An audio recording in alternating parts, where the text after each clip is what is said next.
नमस्कार मित्रों, मेरा नाम है Sunny Katoch.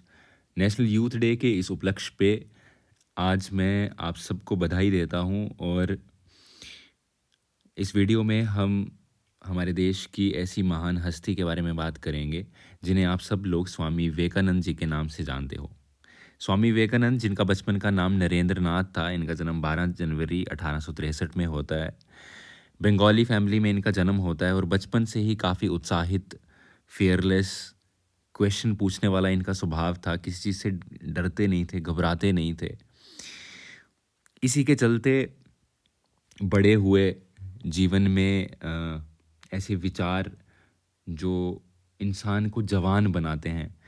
National youth day 1985 के बाद हमारे देश में मनाया जाता है और जब नेशनल यूथ डे हमारे देश में मनाया जाना था, उससे पहले काफ़ी डिबेट्स इसके ऊपर हुई कि हम किस महान हस्ती के नाम पे हमारे देश के युवाओं को प्रोत्साहित करने के लिए नेशनल यूथ डे हमारे देश में मनाएं। और जब इसके ऊपर काफ़ी डिबेट्स हुई तो काफ़ी और लोगों का भी नाम आया। भगत सिंह जी का नाम उसमें था और भी काफ़ी महान हस्तियाँ जो हमारी हिस्ट्री में रह चुकी हैं, जिनके नाम, जिनकी जन्म तिथि पे नेशनल यूथ डे मनाया जा सकता था। बट स्वामी विवेकानंद जी की जीवन कथा सबसे एप्रोप्रिएट लगी उस टाइम के जो भी लोग ये डिसाइड कर रहे थे, और उन्होंने स्वामी विवेकानंद की जन्म तिथि 12 जनवरी यानी कि आज की जो डेट है, उसे नेशनल यूथ डे घोषित किया। और तब से अभी तक हमारे देश में हर साल नेशनल यूथ डे मनाया जाता है। पर नेशनल यूथ डे यानी कि क्या? यूथ मतलब युवा, और युवा आप किसको कहोगे? स्वामी विवेकानंद ने युवा की परिभाषा में ये बताया है कि युवा वो जिसमें साहस है, और साहस के साथ साथ जिसमें विवेक भी है। सिर्फ साहस नहीं, सिर्फ साहस से काम नहीं चलेगा। आप में साहस के साथ जब विवेक होगा, तो ही आप अपने जीवन का लक्ष्य जो है उसको प्राप्त कर सकते हो।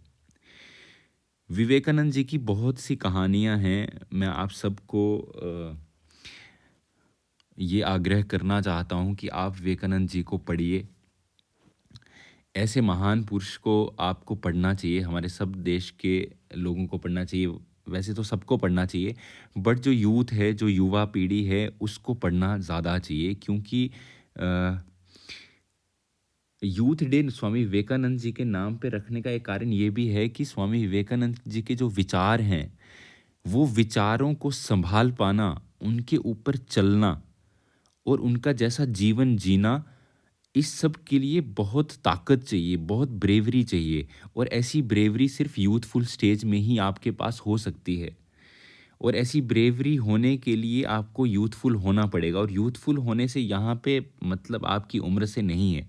यहाँ पे मतलब है कि आपके संकल्प शक्ति कितनी समृद्ध है, कितनी स्ट्रांग है। और ये सब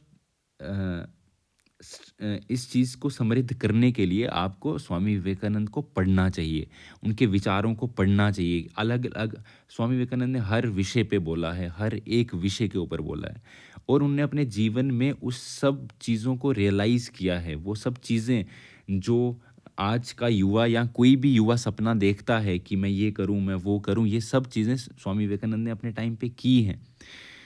और आप विश्वास नहीं करोगे कि स्वामी विवेकानंद ने उतने से जीवन काल में सिर्फ 39 वर्ष ही वो जीवित रहे, और उस 39 वर्ष के टाइम पे उन्होंने इतने काम किए हैं, इतने काम किए हैं जो 3900 वर्ष में नहीं किए जा सकते। तो इतनी जीवंतता और इतना साहस कहाँ से आता है, ये जानने के लिए आपको स्वामी विवेकानंद को पढ़ना चाहिए। स्वामी विवेकानंद जब छोटे थे तो जो उनकी स्पिरिट ऑफ इंक्वायरी थी, उसके चलते उन्होंने बहुत से गुरु बनाए, और जो भी गुरु वो बनाते थे, उससे सीधा प्रश्न, सबसे पहला क्वेश्चन ये पूछते थे कि क्या आपने ईश्वर को देखा है? Have you seen God? पहला क्वेश्चन ये पूछते थे वो। समझ रहे हो? और जो भी गुरु इस क्वेश्चन का आंसर ये देता था कि नहीं, मैंने नहीं देखा है, तो वो उनको छोड़ के चले जाते थे कि अगर आपने नहीं देखा तो मैं आपके पास क्या करूं।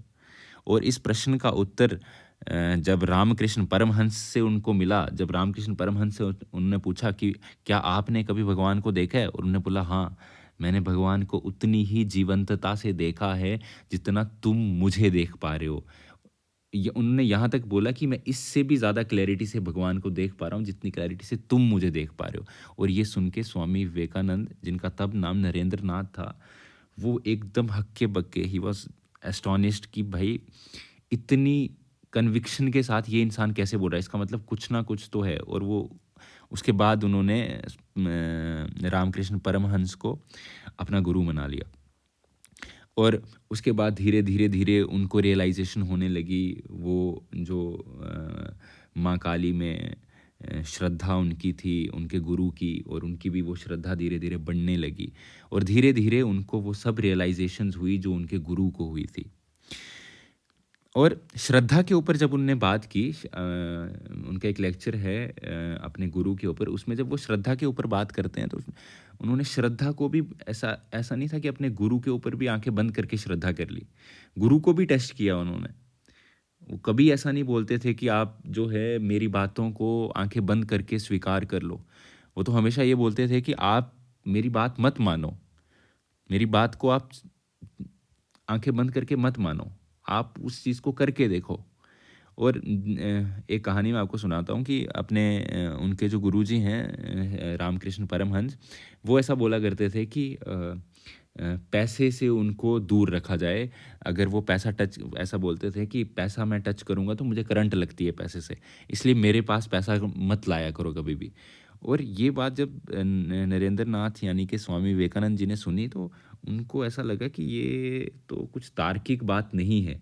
तो कोई भी तार्किक बात जब ऐसा उनको लगता था कि ये बात उनकी लॉजिकल माइंड को नहीं समझ आ रही, तो वो उसको टेस्ट करते थे। और उन्होंने एक बार छुपके से 1 रुपए का सिक्का जो है वो अपने गुरुजी के ऊपर फेंका, और उनके गुरुजी एकदम उछल गए ऊपर। और उन्होंने बोला कि अरे ये क्या हो गया, कहाँ से आ गए? और जब ये उन्हें देखा तो उनको विश्वास हुआ कि हाँ, कुछ तो इसमें है बात, मतलब कुछ तो बात रही होगी कि उन्होंने इसलिए बोला कि मुझे जो रुपए हैं उनसे दूर रखना। ऐसा ही एक और किस्सा है कि जब स्वामी विवेकानंद उनके पास आए और उन्होंने बोला कि मेरे घर की स्थिति ठीक नहीं है, मुझे घर के लिए चीज़ें करनी हैं, मैं अपनी ड्यूटीज़ पूरी नहीं कर पा रहा, तो आप माँ से प्रार्थना करो। जो काली माँ की जो पूजा करते थे रामकृष्ण परमहंस, उन्हें बोला कि आप इनसे प्रार्थना करो कि वो मुझे, वो तो सब दे सकती हैं तो वो मुझे दें।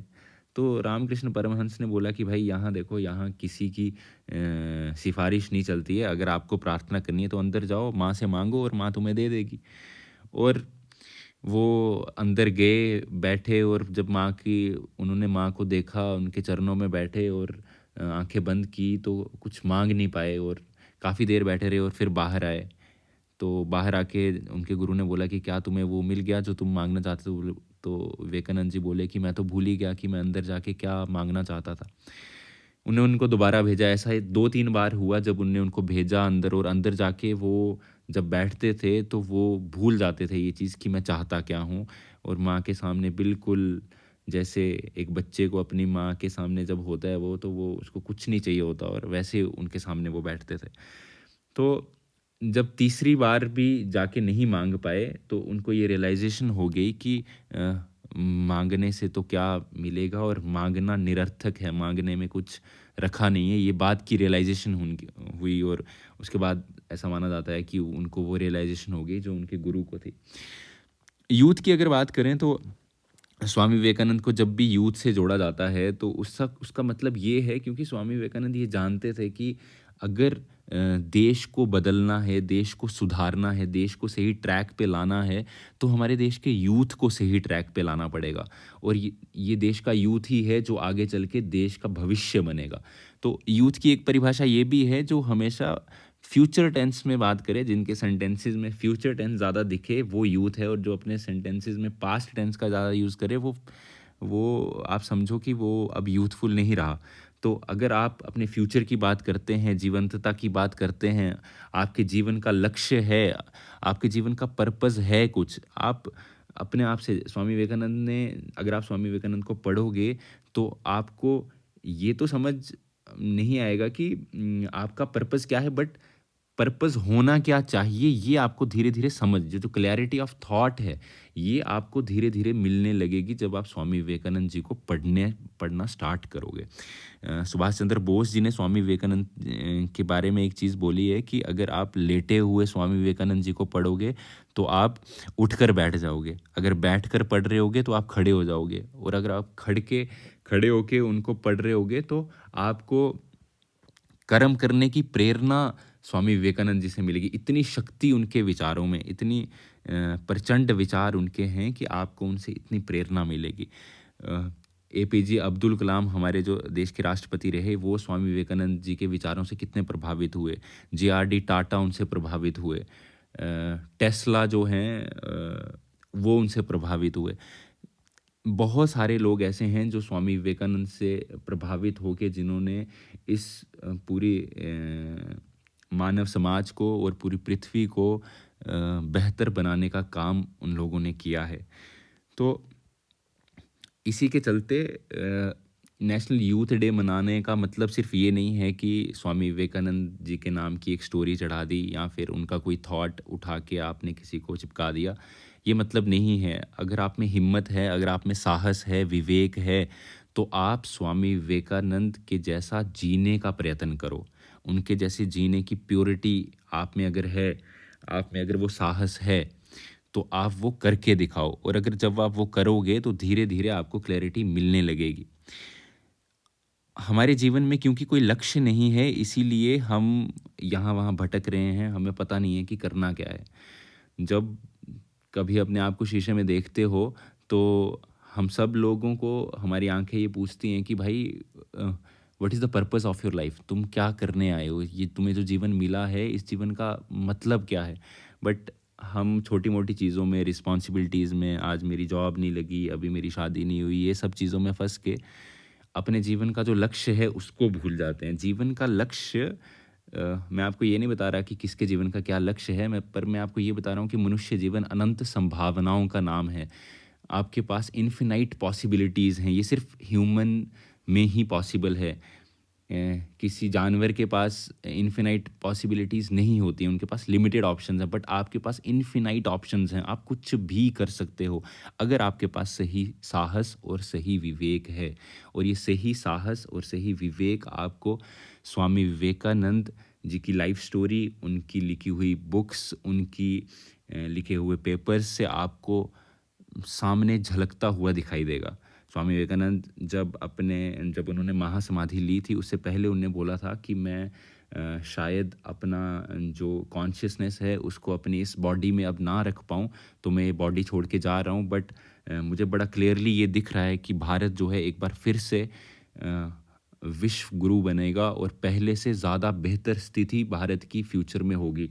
तो स्वामी विवेकानंद जी के थॉट्स अभी भी उतने ही रेलिवेंट हैं जितने उस टाइम पे थे, अभी ज़्यादा रेलिवेंट हैं। अभी का यूथ ज़्यादा अच्छे से उनको समझ सकता है, क्योंकि अभी के यूथ में ज़्यादा साहस, विवेक की जो कमी है, अगर आप उसकी पूर्ति करो तो ज़्यादा साहस अभी के यूथ में है। वो उनकी अगर एनर्जी सही दिशा में चलना स्टार्ट हो जाएँ, तो कुछ भी आप लोग कर सकते हो। तो यही मेरा आज का संदेश था कि जो भी लोग अपने आप को यूथफुल समझते हैं, जो भी लोग जिनके जीवन का कुछ लक्ष्य है, जो जीवन में कुछ करना चाहते हैं, वो स्वामी विवेकानंद जी के जैसे जीवन जीने का प्रयत्न करें और उनको ज़्यादा पढ़ें, ऐसे और लोगों को ज़्यादा पढ़ें, आपको प्रेरणा मिलेगी। आप अपने जीवन में ज़्यादा अच्छी चीज़ें, ज़्यादा बेहतर चीज़ें और ज़्यादा बड़े लक्ष्य प्राप्त कर पाओगे। धन्यवाद।